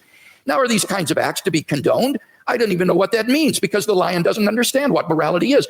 Morality, he says, is an invention of human beings. It's just a convention that human beings have adopted to live together, but it has no objectivity. And that's what I offer Mr. Hitchens tonight, is a solid, transcendent foundation for the moral values that I think he so desperately wants to affirm.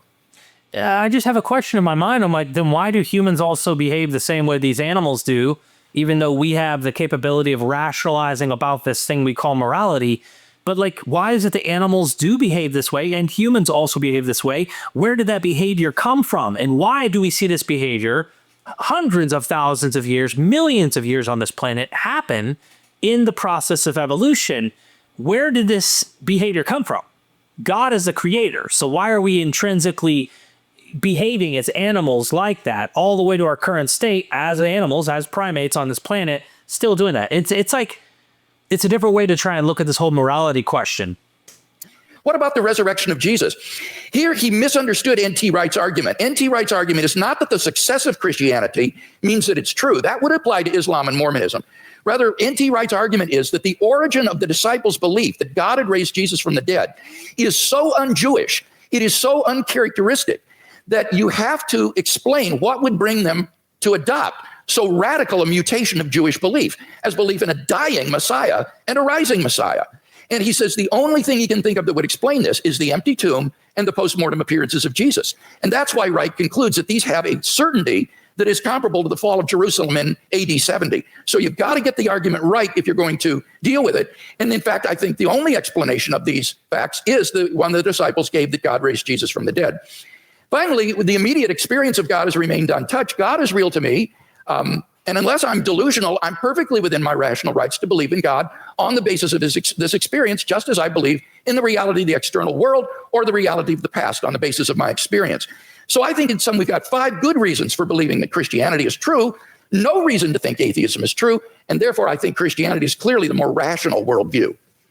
I gotta give it to Craig here. He's very well spoken, articulates well, argues well, but again, there's so much in the debate you can't get into, and I wish Christopher would have just directly addressed his arguments better. He didn't, so far. That doesn't mean he didn't have some good points along the way, of course.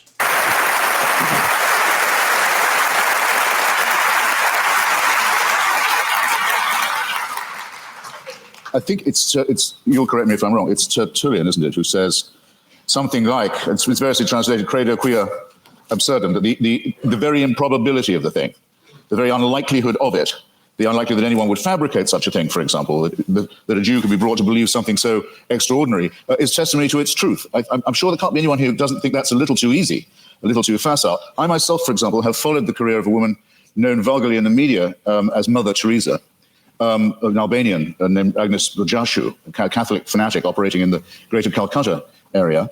And I watched every stage of her career as a candidate for, and then the recipient of, beatification and shortly canonization. The canonization will require, and as the Vatican demands, the attestation of a miracle performed by her posthumous intercession. And the miracle's already been announced. A woman in Bengal, fortunately already a devout Catholic, by pressing a medal of Mother Teresa to her stomach, made a tumor go away, or so she says.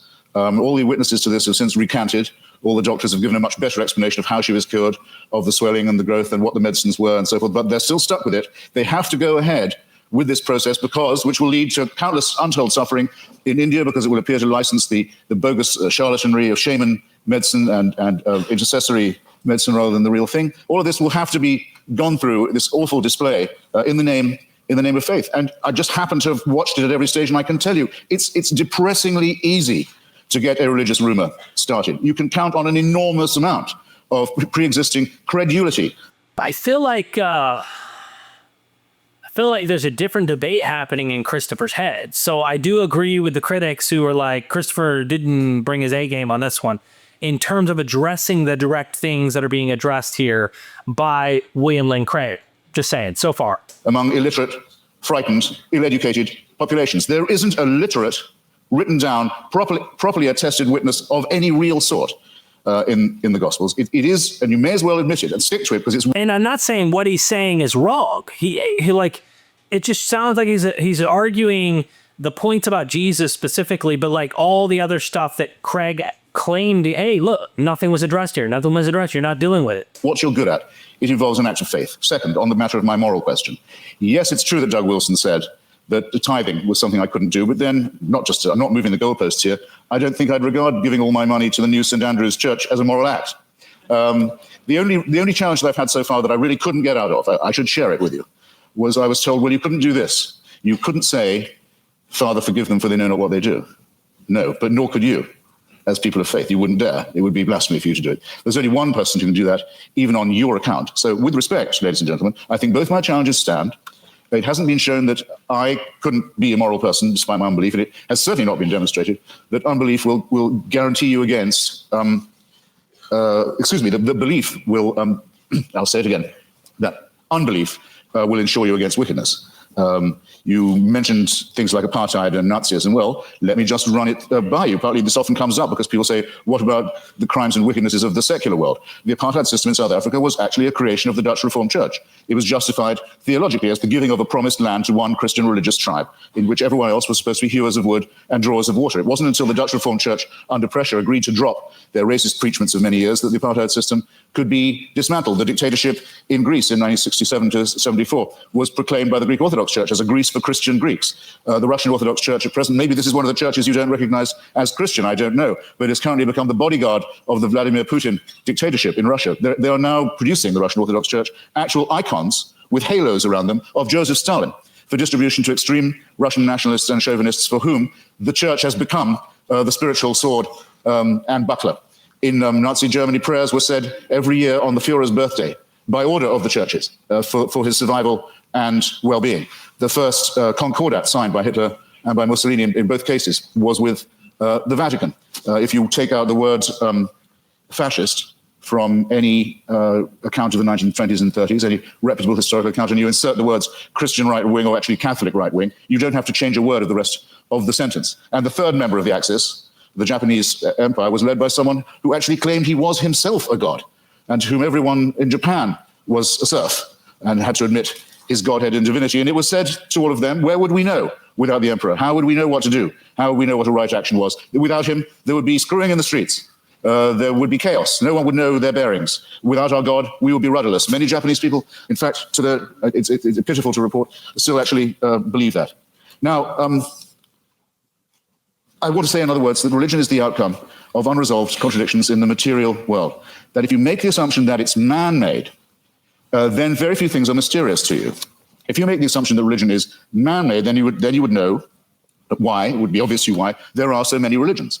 When you make the assumption that it's man-made, you will understand why it is that religion has been such a disappointment to our species, that despite innumerable revivals, innumerable attempts again to preach the truth, innumerable attempts to convert the heathen, innumerable attempts to send missionaries all around the world, that the same problems remain with us, that nothing is resolved by this, that if all religions died out, or all were admitted to be false, instead of, as all believers will tell you, only some of them are false. In other words, we're faced with the preposterous proposition that religion are either all of them true, or none of them true, or only one exclusive preachment is true. And none of these seem to me coherent, and all of these seem to be the outcome of a man-made cult. I agree. I agree with everything he just said. And yeah, let's keep going. Assume that all of them were discredited at the same time, all of our problems would be exactly what they are now. How do we live with one another? Where indeed do morals and ethics come from? What are our duties to one another? How shall we build the just city? How shall we practice love? How shall we deal with the baser, what Darwin called the lowly stamp of our original origins, which comes not from a pact with the devil or an original sin, but from our evolution as well. All these questions, ladies and gentlemen, would remain exactly the same. Emancipate yourself from the idea of a celestial dictatorship, and you've taken the first step to becoming free. Thank you. Okay, yeah. So if I was to give any critique here so far, I would just say that Christopher could have addressed more of the cosmology stuff because it kept getting hammered in a manner that maybe Christopher thought, look, we're still looking into this, and there's way too much certainty on Craig's side when it comes to cosmology, teleology, all of the stuff about fine tuning and stuff. But we will get to other videos where actual scientists who are experts in that particular area, I think, take Craig to task. People told me, I've never reviewed it, so I'm going to review those. I don't want to get into the Q&A here now. I think we could always address this down the road. In my final speech, I'd like to try to draw together some of the threads of this debate and see if we can come to some conclusions. First, have we seen any good arguments tonight to think that God does not exist? No, I don't think we have. We've heard attacks upon religion, Christianity impugned, God impugned, Mother Teresa impugned, but we haven't heard any arguments that God does not exist. Mr. Hitchens seems to fail to recognize that atheism is itself a worldview, and it claims alone to be true, and all the other religions of the world false. It is no more tolerant than Christianity with respect to these other views. He asserts that he alone has the true worldview, atheism. The only problem is he doesn't have any arguments for this worldview. He just asserts it. So it seems to me that if you're going to have a worldview and champion it tonight, you've got to come to a debate prepared to give some arguments, and we haven't heard any. He did have an argument about evolution, but when I explained that, it actually turned out to be supportive of theism. Evolution actually provides evidence for the existence of a designer of the universe. So we've not heard any good arguments to think that atheism is true. That's a whole nother thing. Now, I presented 5 reasons to think that theism is true. And this is what God, or the God hypothesis, does give you. He asks, what does it give us?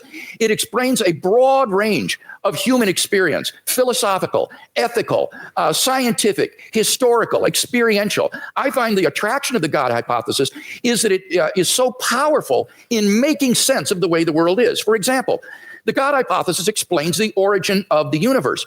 Mr. Hitchens has completely dropped this point in tonight's debate when we saw that, in fact, scientific and philosophical evidence points to a beginning of the universe out of nothing, and therefore to a transcendent personal creator of the cosmos. the teleological argument, the fine-tuning that is established in the initial conditions of the universe, not to speak of in the biological complexity that then ensued. And again, Mr. Hitchens has dropped that in the course of the debate tonight. So we have a creator and an intelligent designer of the cosmos. Thirdly, the moral argument. We saw that without God, there are no objective moral values. And here Mr. Hitchens has consistently distorted the argument. He's portrayed the argument as, how would we know moral values if we didn't believe in God? We don't need to believe in a tyrant in order to find moral values. Unbelief doesn't produce wickedness. That is all irrelevant. The point is that there is no foundation on a naturalistic worldview for the moral values and duties that we both want to affirm. And he agrees with that. This is what he says, and I quote. He says, our innate predisposition to both good and wicked behavior is precisely what one would expect to find of a recently evolved species that is half a chromosome away from chimpanzees, primate, and elephant, and even pig societies show considerable evidence of care for others, parent-child bonding, solidarity in the face of danger, and so on. As Darwin put it, any animal, whatever endowed with well-marked social instincts, would inevitably acquire a moral sense or conscience as soon as its intellectual powers had become as well developed as in man. That is the sociobiological explanation of morality. The problem is that that moral sense that develops in pig societies, chimpanzees, baboons, and Homo sapiens is illusory on atheism, because there are no objective moral duties or values that we have to fulfill. And that's what the theist can offer Mr. Hitchens. And so I want to invite Mr. Hitchens to think about becoming a Christian tonight.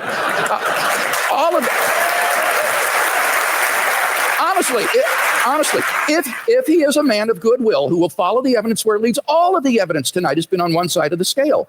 And he wants to affirm objective moral values, so why not adopt theism? The resurrection of Jesus has gone unrefuted. The argument is not that it's too improbable to be false. The argument is that you need a historically sufficient explanation to explain why the disciples came to believe this. And there isn't one apart from the empty tomb and appearance. Well, this is in my neck of the woods, and this is just no.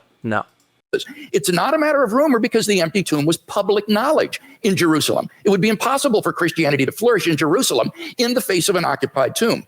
Finally, the immediate experience of God. If there's anybody watching or listening to the debate tonight who hasn't found God in a personal, experiential way, then like the sleight of hands here, I mean, we're talking about gospels that were written decades, 40 plus years after the events supposedly took place. Paul is not talking. He's not in Jerusalem dealing with these ideas of an empty tomb. He was buried. No empty tomb in Paul, just buried. Maybe implying a tomb, but you really need to look at legendary developments and I always say the translation fable tropes that you find where they would invent such narratives. I invite you as well to think about becoming a Christian.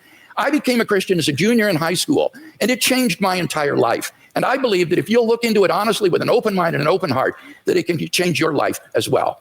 I do get the criticisms that people have that were specifically reacting to the video that I did, where they thought this was actually not the greatest performance by Christopher Hitchens, specifically in addressing teleological, cosmological, you could even say moral, but that's a whole nother rabbit trail going down. I do get what they're saying, and I understand. At the end of the day, I think that at this point, I see so much that William Lane Craig throws out in confidence that needs to be picked apart. That, look, my judgment on seeing what I think is false versus what Christopher Hitchens is addressing as false in the debate may have clouded my vision of saying Christopher mopped the floor with William Lane Craig here. I just know, based on what I'm hearing Craig say and knowing from reading other academics and learning along the way, that a lot of this stuff is like a fast car salesman speaking with confidence. And is it the case when you dig into the meat? And I specifically know New Testament material well enough to sit here and realize that he's clearly not addressing or fairly representing what a lot of critical scholarship has pointed out and found out in the recent decades. So I imagine if I went to cosmology, if I went to fine-tuning and experts in those fields, you know, physicists, etc., I don't think they're going to have the same conclusion that William Lane Craig has. And just to address this one point, lots of Christians like to quote Bart Ehrman, but they don't draw Bart Ehrman's conclusions. They use a point he says. Even Gerd Ludemann got quoted. He's an atheist, I believe. So what they do is they quote, cherry pick, and then they run to a different conclusion. And you go, but are you an expert in that field? And William Lane Craig is not an expert when it comes to the New Testament, like Bart Ehrman. And I say, Apply that to people in physics, apply that to experts in scientific arenas, or even ethicists, etc. And think about, why is it that most people who are theoretical physicists or that are scientifically minded like that are not theists? They are atheists. So I'm wondering if there's a bit of cherry picking out of those fields to draw the conclusion that William Lane Craig is, while still saying at the end of the day, this wasn't the best performance by Christopher Hitchens.